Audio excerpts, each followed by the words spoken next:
Our top story, that trade war between the U.S. and Canada. Again, 7 Eyewitness News reporter Ed Riley tells us this really could be bad news for Western New York.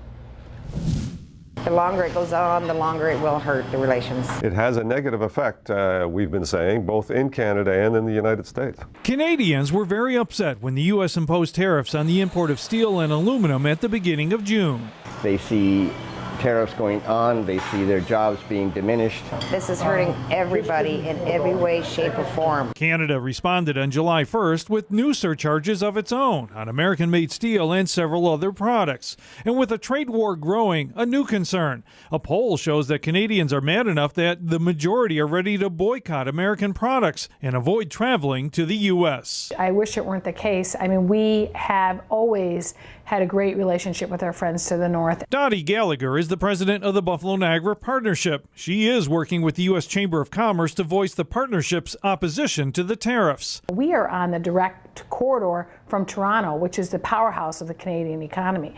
We stand more to lose as a region than the country at large. And hearing Canadians may boycott trips to the U.S. has Gallagher very worried, because once people get out of the habit of coming, it is very hard to get them restarted. 14% of the bill season ticket holders are Canadian, as are the Sabres.